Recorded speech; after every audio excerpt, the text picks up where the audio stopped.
இவ்வளவு நாள் நகமும் சதையுமா வாழ்ந்த மனைவியை திரும்பியே பார்க்கல. ஏன்னா தானமா கொடுத்துட்டோம்ல, திரும்பி பார்க்கக்கூடாது. அது அவருக்கு உடமையான பொருள். திரும்பி பார்க்காம என்ன செய்யறாரு, போறார். அப்பதான் இவர் கூப்பிடுவார் சாமி. யார் வந்து கேட்டது மனைவிய? சிவபெருமான் தான் வந்து கேட்டார். கூப்பிடுவார். ஏற்பகை முடிவா ஓலம் ஈண்டு நீ வருவாய் ஓலம், மயப்பிலாதானே ஓலம், அன்பனே ஓலம் ஓலம், செயற்கரும் செயல் செய்த தீரனே ஓலம்னார்.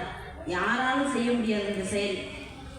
என்னங்க நீங்க வாட்டுக்கு மனைவியை வந்து கேட்டாரு, கொடுத்தாரு, உறவினர்கள்லாம் வெட்டினாரு, இதெல்லாம் என்னங்க ஏற்றுக்கிற முடியாத செயலா இருக்கே, இதெல்லாம் சாதாரணமா சிவனடியார்கள் செய்யறதா, இது கேட்கறதா, இது என்னங்க இது அப்படின்னு எல்லாருக்குமே தோணும்ல, தோணும்.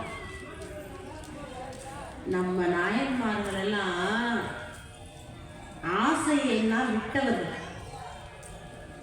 ஏன்னா ஆசைதான் துன்பத்துக்கு காரணமா இருக்கு. மண்ணாசை, பெண்ணாசை, பொருளாசை, இந்த மூவாசை தான் எல்லா துன்பத்துக்கும் காரணம். மண் மேல உள்ள ஆசை, நமக்கு வீடு வாசல் நிலம் அது மேல உள்ள ஆசை. பெண்ணாசை அது ஒரு மனிதனை இவ்வளவு புராணங்கள்லாம் பார்க்கிறோம்,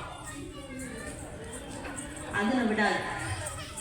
பொருளாசை, இந்த மூணு ஆசையும் எல்லா துன்பத்துக்கும் காரணமா இருக்கக்கூடியது. இந்த ஆசைகளை எல்லாம் துறந்தவர்கள் தான் நம்ம நாயன்மார்கள்.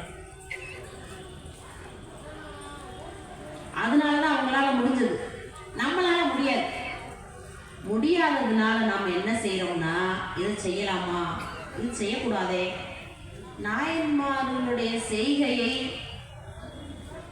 இப்படி செய்யலாமா, இப்படி செய்யக்கூடாது, இது தவறுன்னு சொல்றதுக்கான அறிவு நம்ம கிட்ட கிடையாது.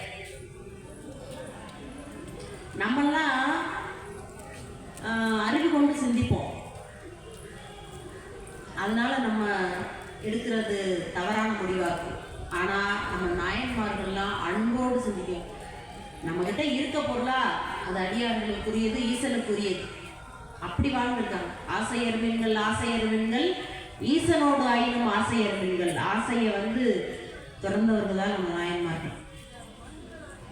இந்த வகையில இன்னொரு அம்மையாரை நம்ம நினைக்கலைன்னா மிகப்பெரிய குற்றத்துக்கு ஆளாயிருக்கும்.